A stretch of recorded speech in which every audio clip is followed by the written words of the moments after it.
Hello student, स्वागत है आपका आईसीटी वर्चुअल क्लासेस में। मैं हूं कविता, आपकी साइंस टीचर।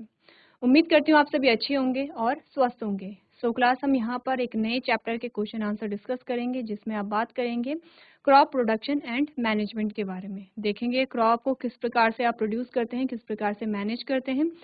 तो क्वेश्चन आंसर डिस्कस करेंगे, जिसके साथ आपके टॉपिक भी क्लियर होते चले जाएंगे। तो आइए चलते हैं स्मार्ट बोर्ड की तरफ और अपना जो क्वेश्चन है उसे स्टार्ट करते हैं।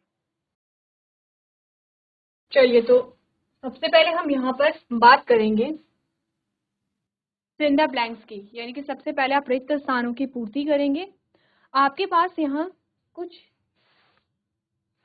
कथन आए हैं और उन कथनों में आपको इन वर्ड्स को भरना है। ठीक है, आपको ऑप्शन भी दिए गए हैं कि आपको इनमें से यहाँ पर क्या करना है, फिल करना है। ठीक है, सबसे पहले देख लेते हैं कथन। जो आपके पास सबसे पहला कथन आया है, the same kind of plant grown and cultivated on a large scale at a place is called dash. आपको बोला गया है कि क्या है, सेम काइंड ऑफ प्लांट, एक ही तरह के जो पौधे होते हैं उन्हें आप बहुत बड़े स्केल पर ग्रो करा रहे हैं और साथ में ग्रो करा रहे हैं, तो उसे आप क्या कहेंगे। ऊपर ऑप्शन देखिए क्या क्या ऑप्शन है। आपने कहा float, water, crop, nutrients and preparation. इनमें से कौन सा उपयुक्त शब्द है। तो आपने बोला था कि जब आप क्या कराते हैं, जब आप किसी खेत में, किसी फील्ड में आप एक ही प्रकार के पौधों को उगाते हैं। एक ही प्रकार के पौधों से क्या मतलब है, जिसे आप फसल भी कहते हैं। ठीक है, तो आपने कहा एक ही तरीके के जो पौधे होते हैं उसे आप कहते हैं फसल, यानी कि उसे आप क्या कहेंगे, क्रॉप कहेंगे। आंसर क्या आएगा आपका, क्रॉप आएगा। क्रॉप आपका आंसर यहाँ पर आएगा। ठीक है, क्योंकि क्रॉप में आपने क्या बोला था कि जैसे कि हमने बोला कि गेहूं की फसल आपने बोई है, तो उस खेत में सारे गेहूं के ही पौधे होंगे। ठीक है, और एक लार्ज स्केल पर आप क्या करें, उगा रहे, क्योंकि बहुत बड़े एरिया में आप उसे क्या करेंगे, उगाएंगे। नेक्स्ट जो आपके पास स्टेटमेंट आई है, इसमें आपसे क्या पूछा गया है, the first step before growing crops is dash of the soil. सबसे पहला जो स्टेप है, आप यहाँ पर आपको क्या करना है, फसल को बोने से पहले सबसे पहला जो स्टेप होता है मिट्टी में, वो क्या होता है। आपके पास ऑप्शन देखिए, अपने का फ्लोट है, वाटर है, क्रॉप है, न्यूट्रिएंट्स है या प्रिपरेशन है। क्या होगा, तो आपने जब पढ़ा था कि जब भी हम किसी फसल को बोते हैं तो उससे पहले हमें काफी तैयारी करनी पड़ती है। जैसे कि आपने बोला जो खेत होते हैं उनकी सफाई करनी होती है, उनमें जो अनवांटेड जो ग्रास होती है, यानी कि जो घास होती है, उसे आप साफ करते हैं। उनमें पत्थर या फिर उनमें लकड़ियां होती हैं, उन्हें आप साफ करते हैं। ठीक है, उसके बाद क्या की जाती है, आप खेतों की जुताई वहां पर करेंगे। उसके बाद आप वहां पर अपनी जो फसल है या जो बीज है उनकी बुआई करते हैं। तो इससे पहले आपने क्या बोला, ऑप्शन के अकॉर्डिंग आपका जो आंसर यहाँ पर आएगा वो आएगा प्रिपरेशन। कि आप क्या करेंगे, किसी फसल को बोने से पहले क्या करेंगे, मिट्टी की तैयारी करेंगे।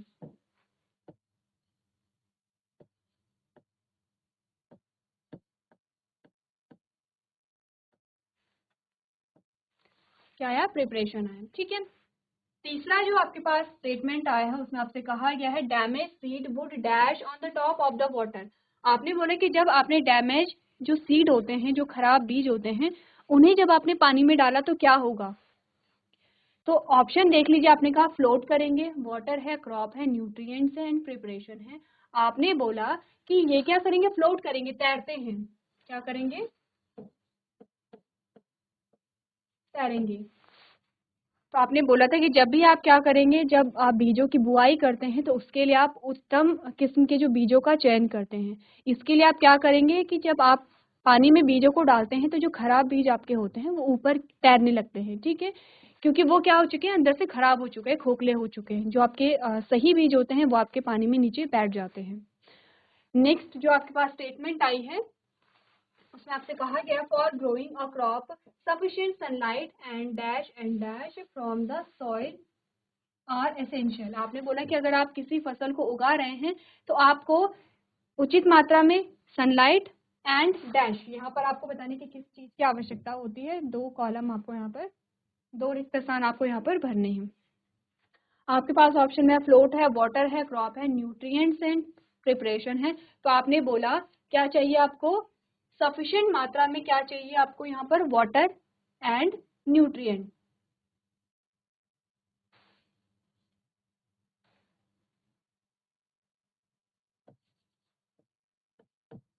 वाटर होगा और न्यूट्रिएंट।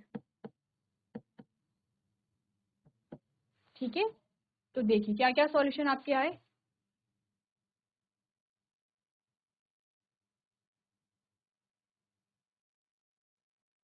सबसे पहले का जो आंसर आपका आया वो है क्रॉप। ठीक है, सेकंड का है प्रिपरेशन,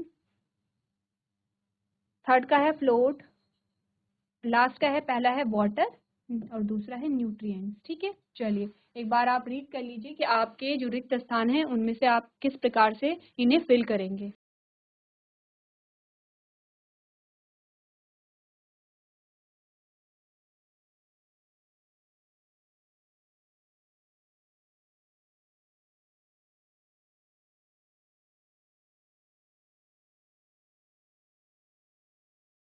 प्रश्न देखते हैं।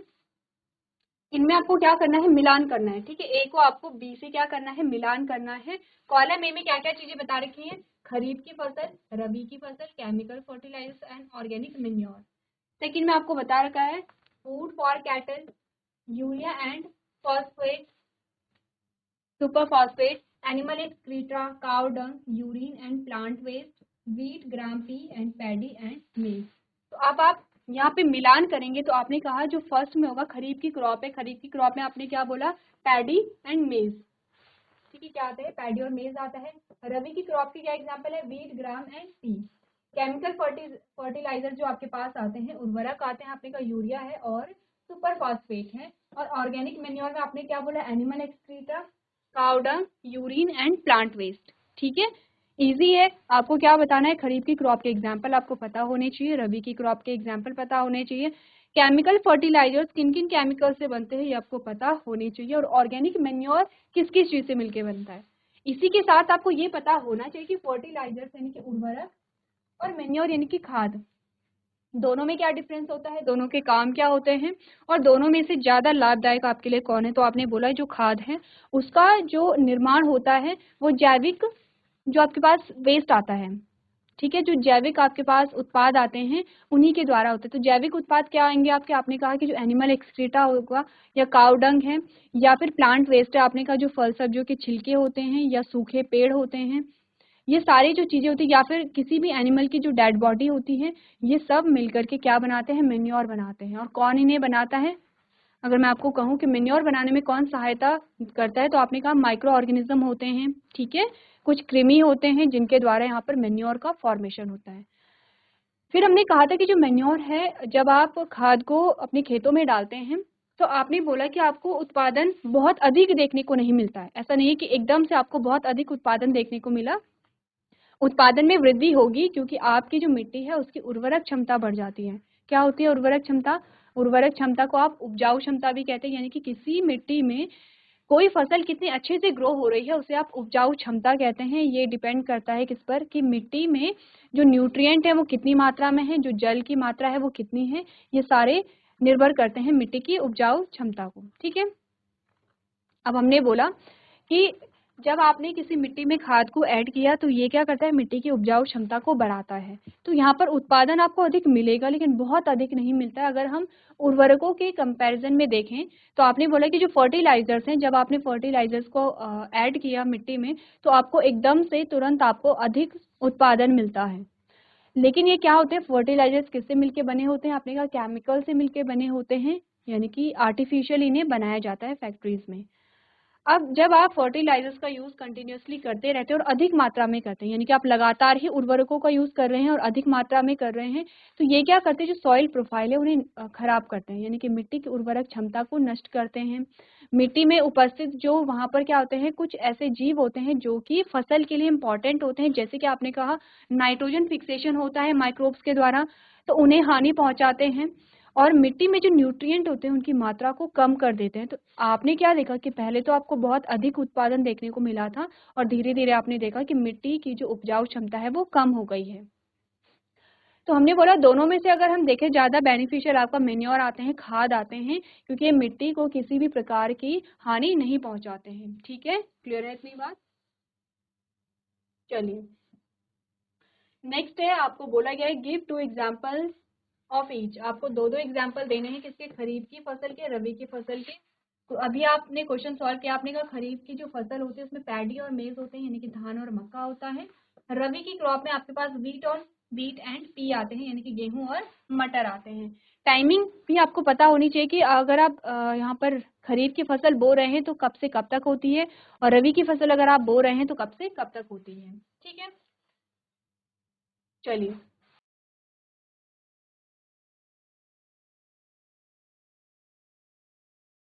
अब आपके पास जो नेक्स्ट क्वेश्चन आया है, आपने कहा कि अगर आपको किसी फसल को बोना है, ठीक है, आप किसी फसल को बो रहे हैं, आपको क्या क्या चीजें वहां पर करनी पड़ेंगी। अलग अलग स्टेप होते हैं, कोई भी चीज आप करेंगे, आप कोई भी प्रोसेस कर रहे हैं या आपकी बॉडी में कोई भी प्रोसेस हो रही है या फिर बाहर आपके इन्वायरमेंट में कोई भी प्रक्रिया चल रही है, उसके अलग अलग क्या होते हैं, स्टेप होते हैं, अलग अलग फेज होते हैं। ऐसा नहीं है कि जो प्रोसेस है वो एकदम से हो जाती है। जैसे कि आपने बोला आप खाना भी बनाते हैं तो उसका भी एक स्टेप होता है, ठीक है। वैसे ही आपने कहा कि अगर आप किसी फसल को बो रहे हैं, उसके अलग अलग स्टेप आपके पास आते हैं। सबसे पहले आप क्या करेंगे, उसके बाद क्या करेंगे, इस प्रकार से आपने क्या देखना है कि फसल को अगर आप बो रहे हैं, सबसे पहले आपके पास आता है प्रिपरेशन ऑफ सॉइल, यानी कि आप मिट्टी को तैयार करते हैं। जैसे कि हमने बोला कि सबसे पहले तो आप ये देखेंगे कि मिट्टी में जो घास है, जो एक्स्ट्रा घास है, उसे आप साफ करते हैं। जो बड़े बड़े पत्थर होते हैं उसे आप साफ करते हैं। जो भी और चीजें होती हैं उन्हें आप साफ करते हैं। तो सबसे पहले मिट्टी को तैयार करेंगे, ठीक है। मिट्टी को तैयार करेंगे, उसके बाद आप मिट्टी को ढीला करते हैं, क्योंकि आपने बोला कोई खेत है और उस खेत में अगर वहां पर घास उगी हुई है तो मिट्टी पूरी टाइट होगी, क्योंकि आपको बीजों को बोना है और उस बीज में अंकुरण जब होगा तो उस बीज को फिर क्या है, बाहर आना पड़ेगा। तो उसके लिए आपको मिट्टी को ढीला करना पड़ेगा। तो ये सारी चीजें इंक्लूड होती हैं किसके, प्रिपरेशन ऑफ सॉइल में। तो देख लेते हैं। सबसे पहले आप देखेंगे, आप मिट्टी को तैयार करेंगे, फिर आप सोइंग करेंगे, यानी कि आप बीजों को बोएंगे, फिर आप वीडिंग करेंगे। वीडिंग क्या होता है, आपने बोला वीड्स क्या होते हैं, जिन्हें आप खरपतवार कहते हैं। वीड्स जो कि आपकी फसल के साथ साथ जो कुछ एक्स्ट्रा घास उग जाती है, ठीक है, उसे आप वीड्स कहते हैं। तो फिर आप क्या करते हैं कि अगर वहां पर आपने कहा कि आपकी फसल है, फसल के साथ कुछ और घास भी उग गई है जो कि आपके किसी काम की नहीं है, उसका इस्तेमाल सिर्फ चारे के रूप में किया जा सकता है, तो आप उस वीड्स को, उस खरपतवार को निकालते हैं। क्यों निकालते हैं, क्योंकि आपने बोला कि यहाँ पर जो आपकी फसल है उसे क्या चाहिए, पानी की आवश्यकता है, उसे पोषक तत्वों की आवश्यकता है जो कि वो मिट्टी से ले रहा है। तो सेम इन्हीं चीजों की आवश्यकता आपके क्या होगी, खरपतवार को भी होगी, क्योंकि उसे भी ग्रोथ चाहिए और उसे ग्रो करने के लिए मिट्टी और पोषक तत्वों की आवश्यकता होती है, जो कि वो सेम मिट्टी से ले रहा है। इसमें क्या होगा कि जो वीड्स होती है या जो खरपतवार होती है और जो आपकी फसल होती है, दोनों के बीच कंपटीशन होगा और आपकी जो फसल है वो और अच्छे से ग्रो नहीं कर पाएगी। तो आप क्या करते हैं, वीडिंग करते हैं, यानी कि खरपतवार को निकाल देते हैं वहां से। और नेक्स्ट आपके पास आता है थ्रेशिंग। चलिए एक एक करके इन प्रोसेस के बारे में पढ़ लेंगे। सबसे पहले प्रिपरेशन ऑफ सॉइल आपके पास आएगा।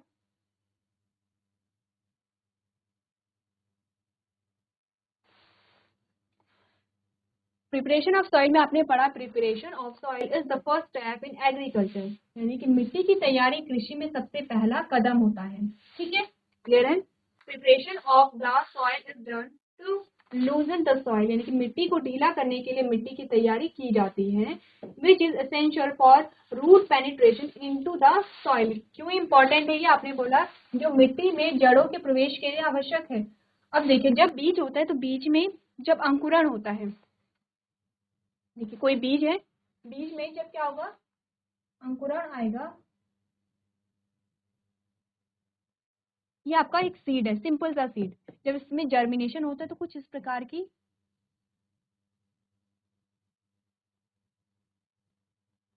इस प्रकार का स्ट्रक्चर आपका बन जाता है, ठीक है, इस प्रकार का स्ट्रक्चर बन जाता है।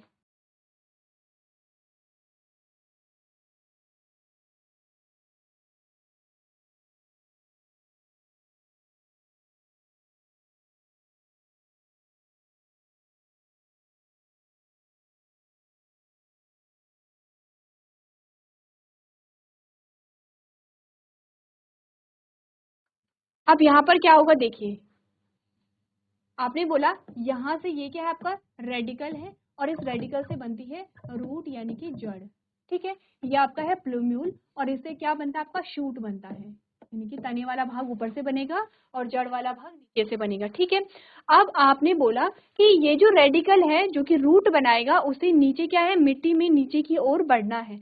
अगर उसे मिट्टी में नीचे की ओर बढ़ना है तो मिट्टी को ढीला होना पड़ेगा, ठीक है, तभी जो रूट है वो इजिली नीचे की ओर क्या कर सकेगी, पेनिट्रेट कर सकेगी। तो यही चीज आपको समझाई गई है। नेक्स्ट आपने क्या बात की, आपने बोला this allow the root to breathe easily. इससे क्या होगा कि जड़ों में आसानी से क्या होगा, श्वसन की क्रिया हो सकेगी, गैसेस एक्सचेंज इजिली वहां पर हो पा रहा है।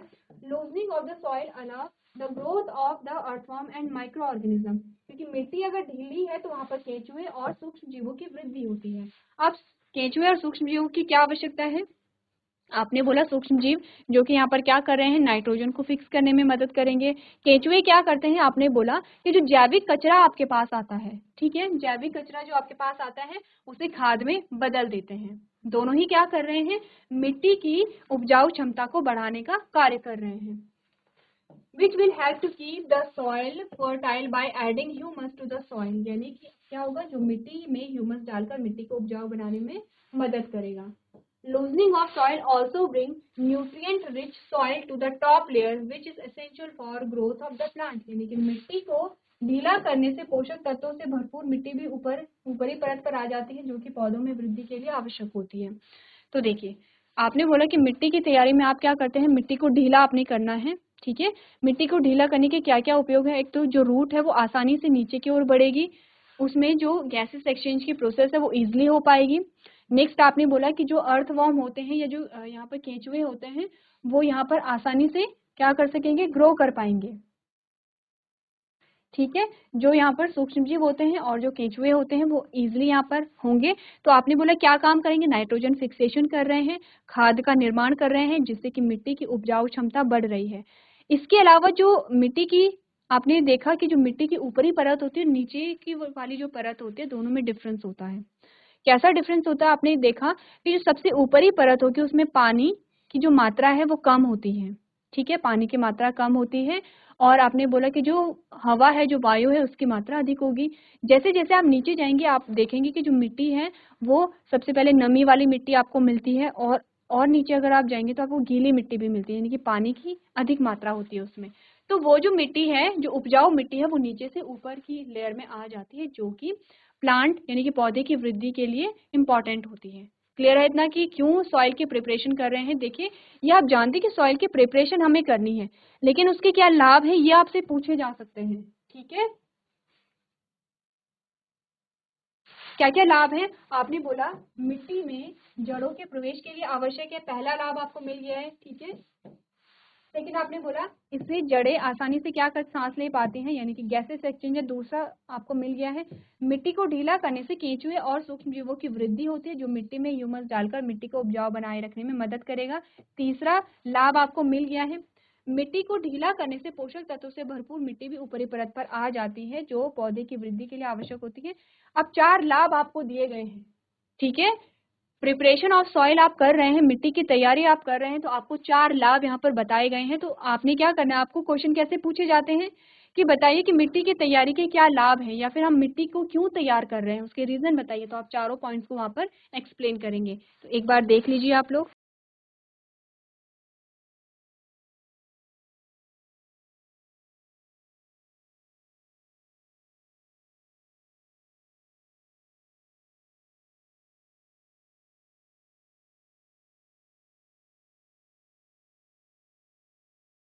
चलिए नेक्स्ट स्टेप देख लेते हैं जिसमें आप बात करेंगे सोइंग की। आपने बोला sowing is an important process in crop production. First, healthy seeds are selected before sowing. यानी कि फसल उत्पादन में बुआई एक महत्वपूर्ण प्रक्रिया है। सबसे पहले आप क्या करेंगे, स्वस्थ बीजों का चयन करेंगे, ठीक है। कैसे चयन करते हैं, आपने बोला आप सबसे पहले तो क्या करते हैं, जब भी फसल की कटाई होती है आपने अपने घरों में देखा होगा तो जो अच्छे अच्छे बीज होते हैं, अच्छे बीज यानी कि हम देखते हैं कि जो मोटे बीज हैं यहाँ पर हेल्दी सीड हैं उन्हें हम अलग रख देते हैं, जिन्हें हम क्या कहते हैं कि ये हम बुआई के लिए रखेंगे। यानी कि जब दूसरी बार हम फसल को बोएंगे तो उन्हीं बीजों को हम वहां पर बोते हैं। फिर सेकेंड हम क्या करते हैं कि जो बीज होते हैं उन्हें हम पानी में डालते हैं, जैसे कि अभी कुछ देर पहले आपने क्वेश्चन सॉल्व किया था। आपने बोला कि बीजों को पानी में डालते हैं और जो बीज ऊपर की ओर आ जाते हैं वो क्या होते हैं, वहां पर खराब होते हैं, जो नीचे तली में बैठ जाएंगे वो स्वस्थ बीज वहां पर होंगे और उन्हीं को आप क्या करते हैं, बोते हैं। तो आपने बोला after selecting the healthy seed Sowing is done by either traditional method or by using the equipment seed drill. यानी कि स्वस्थ बीजों की चयन करने के बाद बुआई या तो पारंपरिक तरीके से हम करते हैं या फिर उपकरण से सीड ड्रिल का उपयोग करके की जाती है। सीड ड्रिल मशीन आपने देखी थी जब हम चैप्टर पढ़ रहे थे, आपको एक मशीन दिखाई गई थी, ठीक है। वो क्या करती है, बीजों की बुआई यहाँ पर करती है, या फिर पारंपरिक तरीके से आप करते हैं जैसे कि आपने अपने घरों में देखा होगा। चलिए नेक्स्ट आपके पास आती है वीडिंग, जिसे आप क्या कहते हैं, निराई कहते हैं, ठीक है। नेक्स्ट जो आपका स्टेप होगा वो है निराई यानी कि वीडिंग। अब आप जानते हैं कि वीडिंग क्या होते हैं, जो एक्स्ट्रा घास आपकी होती है जिसे आप खरपतवार कहते हैं, उसे आप क्या करेंगे, रिमूव करेंगे। तो आपने बोला removal of unnecessary plants from the field is called weeding, यानी कि अनावश्यक पौधों को खेत से हटाने की जो प्रक्रिया है उसे आप क्या कहते हैं, निराई कहते हैं। Weeds compete with crop plants for nutrition, nutrients and water, यानी कि जो खरपतवार होंगे वो पोषक तत्व और पानी के लिए फसल के साथ क्या करेंगे, प्रतिस्पर्धा करेंगे। This will reduce the yield of desired crop. अब अगर ऐसा ही हुआ, अगर आपने खरपतवार को नहीं निकाला तो इससे वांछित फसल की उपज में क्या होगी, कमी हो जाती है। Weeds also interfere while harvesting and get mixed with crops. तो क्या होगा कि कटाई के समय भी जो खरपतवार होते हैं वो बाधा डालते हैं और फसलों के साथ क्या होंगे, मिक्स हो जाते हैं। Some weeds are poisonous to animals and humans. और कुछ खरपतवार मनुष्यों और जीवों के लिए क्या होते हैं, जहरीले होते हैं। नेक्स्ट आपने बोला tilling is a common method that helps to remove weed before sowing crops. आपने बोला जुताई एक सामान्य विधि है जो फसलों की बुआई से पहले खरपतवारों को हटाने में क्या करेगी, मदद करेगी। And manual methods like a physical removal of plants are also used to remove weeds. Weedicides are sprayed to get rid of weeds, but this method may affect the health of farmer because of the chemical used as weedicides. क्या बताइए आपको, आपने बोला खरपतवार को हटाने के लिए पौधों को भौतिक रूप से हटाने जैसे मैनुअल विधियों का भी उपयोग किया जाता है। खरपतवार से छुटकारा पाने के लिए खरपतवार नाशी का छिड़काव भी किया जाता है, लेकिन इस विधि से खरपतवार नाशी के रूप में इस्तेमाल होने वाले रसायनों के कारण किसानों के स्वास्थ्य पर असर पड़ सकता है। अब आपको यहाँ पर बताए गए हैं निराई के क्या क्या तरीके हो सकते हैं। एक तो आपने बोला कि आप क्या करें, हाथों से ही हम क्या करते हैं, वीड्स को निकालते हैं। दूसरा आपने बोला खरपतवार नाशी का छिड़काव भी किया जा सकता है, लेकिन क्योंकि खरपतवार नाशी क्या होगा, केमिकल से बना होता है, तो इसका यहाँ पर जो किसान होंगे उनके स्वास्थ्य पर भी असर पड़ सकता है। अब आपको इसमें पढ़ना क्या है, निराई में आपको क्या क्या चीजें पढ़नी है। आपने क्या बात की, अभी तक हम जो भी टॉपिक पढ़ रहे हैं आप जानते हैं कि ये क्या है, जनरल टॉपिक है, क्योंकि ये सारी चीजें हमने देखी भी हैं और हम करते चले आ रहे हैं। आपको पढ़ना ऐसे तरीके से है कि आपके जो क्वेश्चंस है वो तैयार हो सकें। जैसे कि सबसे पहले आपने बोला कि जब भी आप किसी फसल को बोते हैं तो उसके स्टेप आपको याद रखने हैं कि किस स्टेप को आप क्या कहते हैं, जिसमें सबसे पहले आपने बोला कि मिट्टी को आप तैयार करते हैं। अब मिट्टी को आप तैयार क्यों कर रहे हैं, उसके क्या लाभ होते हैं, वहां पर उसे आपको वो पढ़ना है। दूसरा आपने निराई कहा यानी कि वीडिंग कहा, तो आपने कहा वीडिंग में आप क्या कर रहे हैं, तो खरपतवार क्या होते हैं ये आपको पता होना चाहिए। आपने बोला अगर खरपतवार को हमने रिमूव नहीं किया तो क्या असर पड़ेगा आपकी फसल पर। पहली चीज तो ये है कि अगर आपने निराई नहीं की तो क्या असर पड़ेगा फसल पर। दूसरा आपने बोला कि जो निराई है उसके क्या क्या तरीके हो सकते हैं। दो चीजें आपको यहाँ पर ध्यान देनी है, ठीक है, क्लियर है इतनी बात। चलिए नेक्स्ट जो आपके पास मेथड आता है वो है थ्रेशिंग। आपने बोला process of separating the chaff from the crop is known as threshing, यानी कि फसल से भूसी को अलग करने की जो प्रक्रिया है उसे आप थ्रेशिंग कहेंगे। Threshing is carried by a machine called a combine which is a harvester as well as the thresher, यानी कि थ्रेशिंग कंबाइन नामक मशीन के द्वारा की जाती है जो हार्वेस्टर के साथ साथ थ्रेशर भी है। Threshing is also done by the winnowing, where the blow of air is used to separate the chaff from the crop, यानी कि मंडाई भी फटक कर की जाती है जहां हवा के झोंकों का उपयोग करके फसल से भूसी को अलग किया जाता है। ठीक है, लास्ट है आपने बोला आपकी जो फसल है वो आप पककर तैयार हो गई है, आप कटाई करते हैं, कटाई के बाद आप मंडाई करेंगे जिससे कि जो आपकी फसल होगी उससे क्या होगा, आपको भूसी को अलग करना होता है। ठीक है, सिंपल सी चीजें हैं, आपको सिर्फ स्टेप्स यहाँ पर ध्यान रखने हैं। अगला जो क्वेश्चन आपके पास आया है, आपने कहा explain how fertilizers are different from manure. आपको बताना है कि कैसे जो उर्वरक होते हैं वो खाद से डिफरेंट होते हैं। तो अभी हम डिस्कस भी कर चुके हैं, देख लेते हैं। ये आपके उर्वरक है जिन्हें आप फर्टिलाइजर्स कहते हैं, या आपके मैन्योर है जिन्हें आप खाद कहते हैं। आपने बोला fertilizers is an inorganic substance. कैसे होते हैं? इनऑर्गेनिक सब्सटेंस होते हैं, ठीक है, क्योंकि आपने बोला केमिकल से बने हैं, आर्टिफिशियली आप इन्हें बना रहे हैं। मेन्योर क्या होते हैं? ऑर्गेनिक सब्सटेंस होते हैं, क्योंकि जैविक कचरे से इनका निर्माण होता है। सेकंड, आपने बोला फर्टिलाइजर्स आर प्रिपेयर्ड आर्टिफिशियली। आप कृत्रिम रूप से बना रहे हैं इसे, जबकि manure is obtained by the decomposition of animal, plant and human waste. ये क्या होती है? जो मेन्योर, जो खाद बन रही है वो नेचुरली बन रही है, नेचुरल चीजों से बन रही है, ठीक है। अगला आपने बोला जो उर्वरक होते हैं प्रिपरेशन इन फैक्ट्रीज, इनकी जो प्रिपरेशन होती है फैक्ट्रीज में होती है, जबकि खाद का निर्माण कहाँ पे होगा? फील्ड में होगा। जो उर्वरक होते हैं does not provide humus to the soil, ये सॉइल को ह्यूमस नहीं प्रोवाइड कराते हैं, जबकि मेन्योर क्या कराएंगे? ह्यूमस को प्रोवाइड कराते हैं। जो फर्टिलाइजर्स होते हैं वो रिच इन प्लांट न्यूट्रिएंट, इनमें जो पोषक तत्व होते हैं बहुत अधिक मात्रा में होते हैं। इसीलिए तो आपने कहा था कि जब आप उर्वरक का इस्तेमाल करेंगे तो आपको एकदम से जो उत्पादन है वो अधिक देखने को मिलेगा। अगर हम कंपैरिजन करें उर्वरक का खाद के साथ, तो आपने कहा रिलेटिवली लेस प्लांट न्यूट्रिएंट, क्योंकि मेन्योर में क्या होते हैं? फर्टिलाइजर्स या उर्वरक की तुलना में कम पोषक तत्व होते हैं, इसीलिए इसमें जो न्यूट्रिएंट है वो कम है। तो इसलिए क्या होगा? यहाँ पर जो उत्पादन है आपको बहुत अधिक देखने को नहीं मिलता है। अब आपने कहा उर्वरक जो होते हैं long term use has a adverse effect on soil. क्या आपने बोला? अगर आप उर्वरकों का जो उपयोग है वो लगातार कर रहे हैं तो ये क्या करते हैं? मिट्टी को खराब कर देता है, जबकि जो खाद है long term use improve soil fertile, ठीक है। आपने बोला कि यहाँ पे क्या करती है? सॉइल की फर्टिलिटी को क्या करेगी? इम्प्रूव करेगी।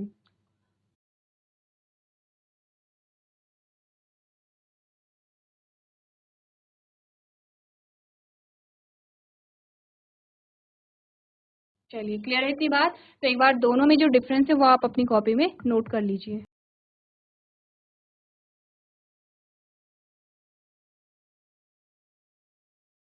चलिए नेक्स्ट क्वेश्चन देखते हैं। अगला जो प्रश्न आपके पास आया है, आपने बोला what is irrigation, describe two methods of irrigation which conserve water. आपने बोला कि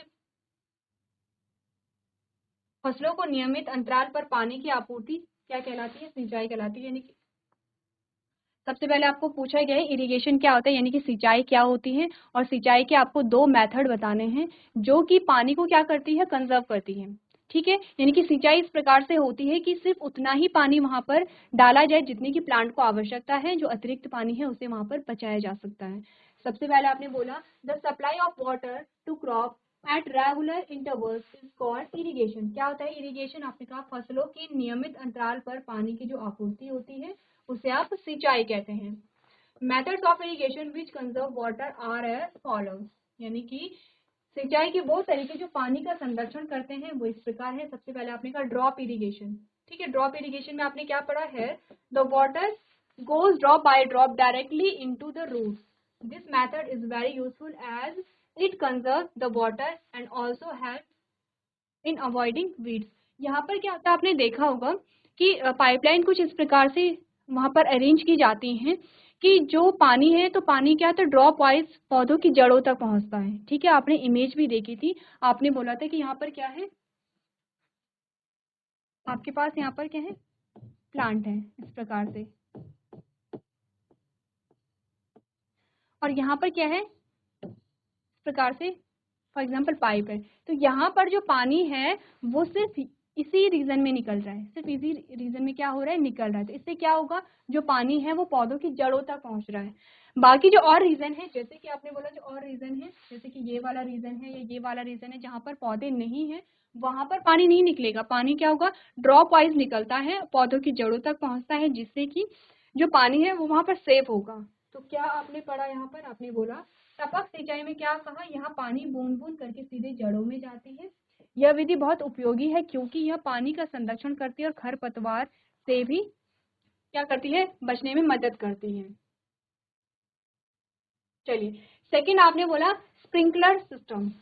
दूसरी जो विधि आपके पास आती है सिंचाई की वो है स्प्रिंकलर सिस्टम। इसमें आपने बोला this method is use mainly in uneven land where a sufficient water is not available, यानी कि यह विधि मुख्य रूप से असमान भूमि में उपयोग में लाई जाती है जहां पर्याप्त पानी उपलब्ध नहीं होता है।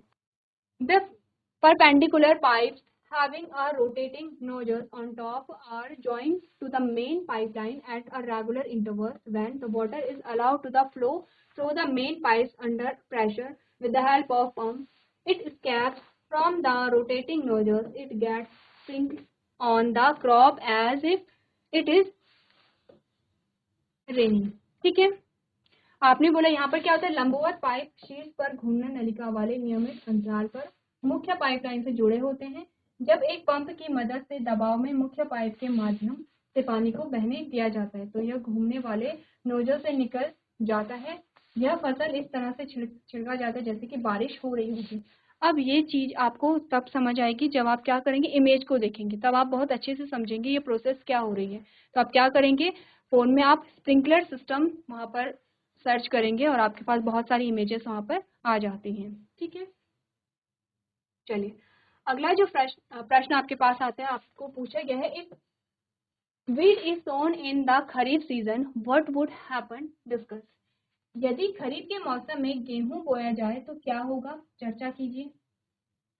तो देखिए हमने क्या बात की थी, हमने बोला था कोई भी व्यक्ति है, कोई भी जीव है या कोई भी पादप है, उसकी क्या होती है, अपनी आवश्यकताएं होती हैं। ठीक है, किस टेम्परेचर पर वो सरवाइव कर सकता है, ठीक है, डे लेंथ कितनी होनी चाहिए, वहां पर ह्यूमिडिटी कितनी होनी चाहिए, ये सारी चीजें क्या होती हैं जो यहाँ पर ऑर्गेनिज्म है उनके अकॉर्डिंग यहाँ पर फिक्स होती हैं।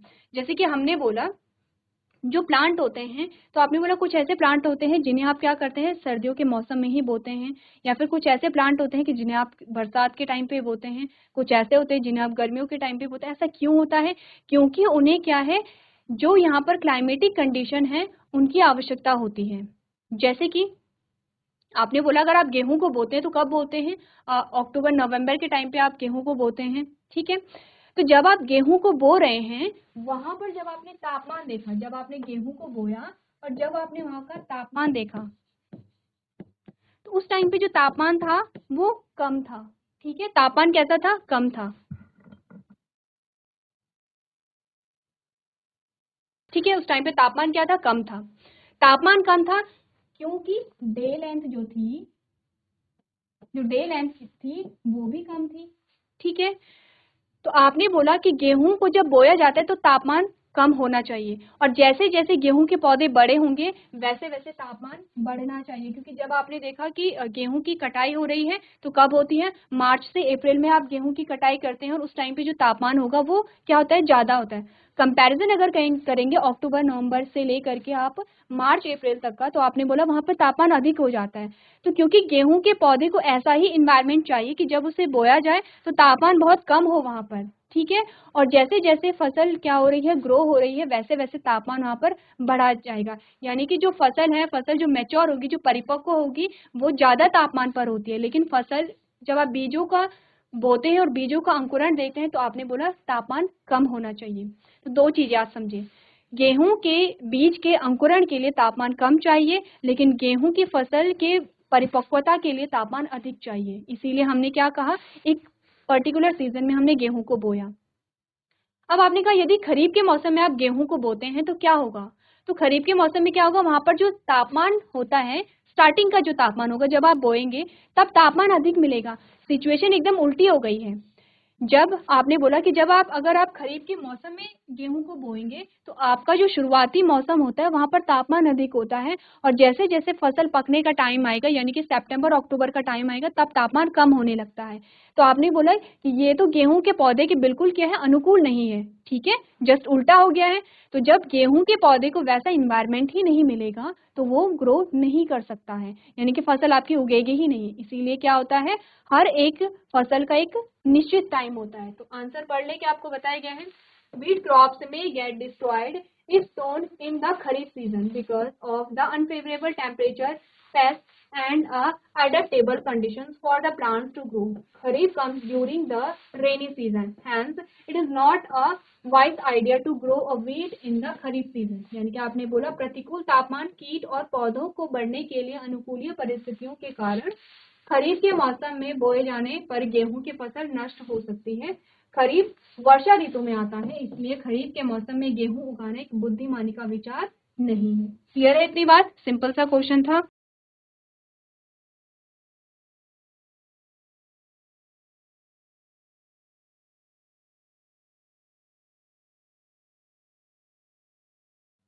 चलिए, सो क्लास हमने कुछ क्वेश्चन आंसर्स को डिस्कस किया है, तो इन क्वेश्चन से आपके जो टॉपिक हैं वो क्लियर यहाँ पर हुए होंगे। तो आज के सेशन में हम इतना ही करेंगे। अभी तक क्लास में बने रहने के लिए आपका धन्यवाद।